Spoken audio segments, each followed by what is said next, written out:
Om Swastiastu. Assalamualaikum warahmatullahi wabarakatuh. Salam nama budaya, salam kebajikan, dan salam harmoni. Baik, perkenalkan kami dari kelompok 3 akan membawakan materi tentang keragaman siswa. Sebelum itu, izinkan kami memperkenalkan diri terlebih dahulu.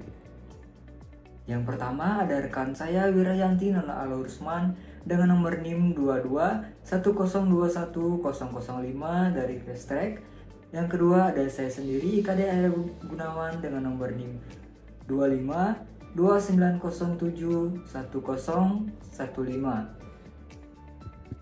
Adapun materi yang akan kami bahas yaitu dampak budaya pada pengajaran dan pembelajaran.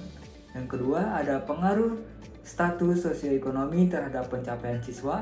Yang ketiga ada keterlibatan orang tua. Yang keempat ada pengaruh etnis dan ras terhadap pengalaman siswa di sekolah. Yang kelima ada pengaruh suku bangsa dan ras terhadap pengalaman siswa di sekolah.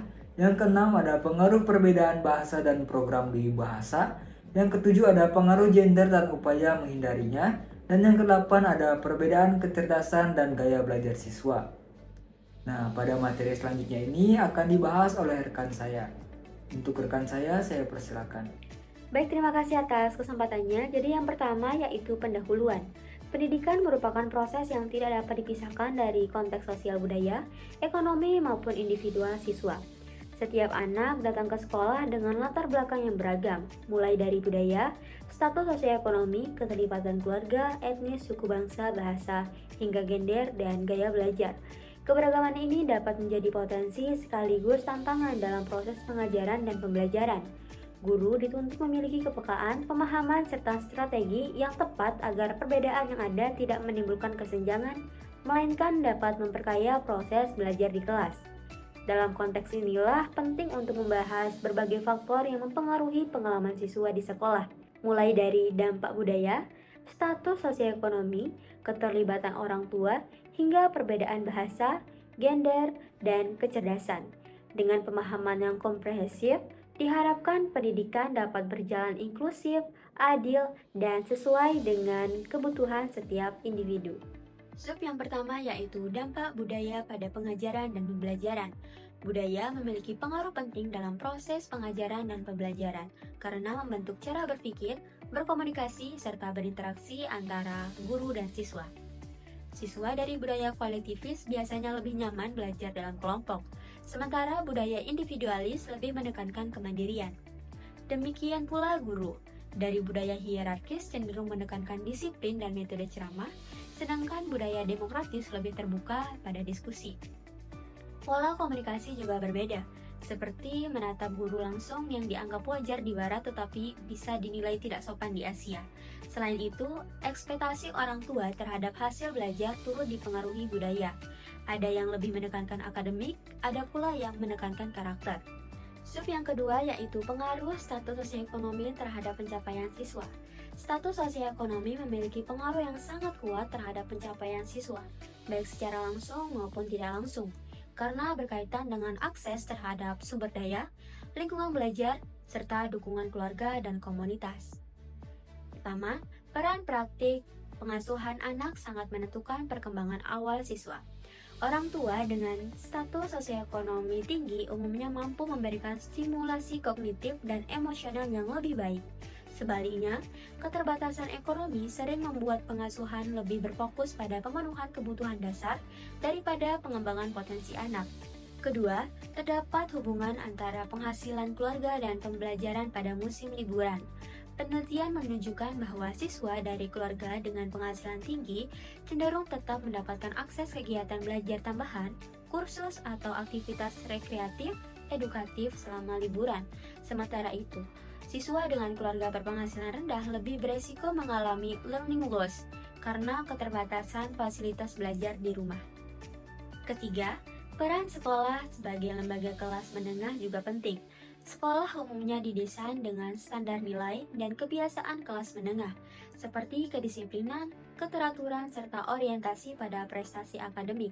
Hal ini seringkali lebih mudah diikuti oleh siswa dari latar belakang menengah ke atas. Sementara, siswa dari keluarga berpenghasilan rendah membutuhkan adaptasi dan dukungan lebih agar dapat mengikuti norma tersebut.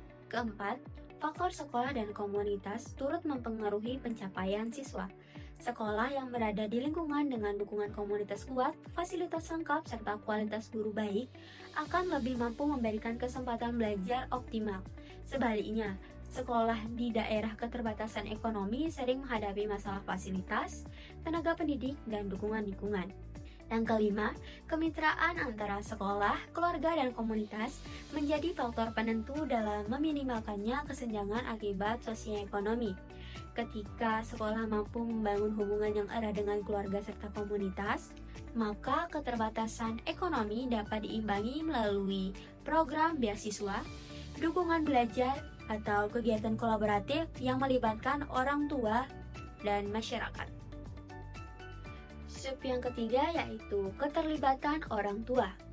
Keterlibatan orang tua merupakan salah satu faktor penting yang mempengaruhi keberhasilan siswa dalam pendidikan. Pertanyaan yang sering muncul adalah apakah pencapaian rendah siswa dari kelompok berpenghasilan rendah tidak terhindarkan? Pada kenyataannya, meskipun status sosioekonomi memiliki dampak signifikan terhadap prestasi akademik, hal tersebut tidak sepenuhnya menentukan. Banyak penelitian menunjukkan bahwa keterlibatan aktif orang tua dalam pendidikan anak, baik dalam bentuk perhatian, komunikasi maupun dukungan moral, mampu meningkatkan pencapaian siswa bahkan pada keluarga yang keterbatasan ekonomi. Dengan demikian, pencapaian rendah bukanlah sesuatu yang pasti terjadi, melainkan dapat diminimalkan melalui keterlibatan keluarga yang konsisten. Yang keempat yaitu pengaruh etnis dan ras terhadap pengalaman siswa di sekolah. Etnis dan ras mempengaruhi cara siswa diperlakukan, merasa diterima, serta menyesuaikan diri di lingkungan sekolah. Siswa dari kelompok minoritas sering menghadapi stereotip negatif yang akhirnya dapat melemahkan motivasi belajar. Hal ini menjadi dilema bagi guru karena meskipun dituntut untuk bersikap adil, mereka bisa saja memiliki bias implisit yang tidak disadari. Guru juga dihadapkan pada pilihan apakah perlu membicarakan isu etnis secara terbuka atau menghindarinya agar tidak menyinggung pihak tertentu. Pada saat yang sama, kurikulum yang biasanya berbasis budaya dominan seringkali terasa kurang relevan bagi siswa dari latar belakang yang berbeda, sehingga guru dituntut lebih kreatif dalam menghubungkan materi dengan realitas sosial dan budaya siswa. Sub yang kelima yaitu pengaruh suku bangsa dan ras terhadap pengalaman sekolah siswa. Suku bangsa dan ras merupakan faktor penting yang mempengaruhi pengalaman siswa di sekolah. Perbedaan latar belakang suku bangsa dapat mempengaruhi identitas, nilai-nilai, dan cara siswa berinteraksi dengan guru maupun teman sebaya. Seringkali siswa dari kelompok suku tertentu menghadapi tantangan berupa prasangka, diskriminasi, atau stereotip yang menurunkan rasa percaya diri dan motivasi belajar. Di sisi lain, keberagaman suku bangsa juga dapat menjadi kekuatan apabila dikelola dengan baik. Sekolah yang mampu menciptakan lingkungan inklusif, menghargai perbedaan, serta mengintegrasikan nilai-nilai budaya dalam pembelajaran dapat membuat siswa merasa diterima dan dihargai. Guru memiliki peran strategis dalam membangun iklim kelas yang toleran, adil, dan sensitif terhadap perbedaan ras maupun suku. Dengan pendekatan semacam itu, sekolah bukan hanya tidak menjadi tempat belajar akademik tetapi juga wadah untuk menumbuhkan kesadaran multikultural dan keterampilan sosial yang penting dalam kehidupan masyarakat yang beragam.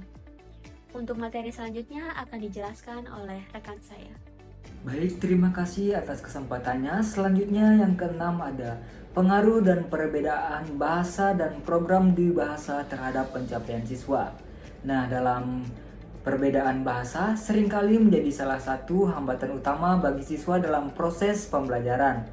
Ini berdampak pada rendahnya partisipasi di kelas, penurunan kepercayaan diri, dan bahkan kesenjangan pencapaian akademik dibandingkan dengan siswa yang menggunakan bahasa pengantar sebagai bahasa sehari-hari.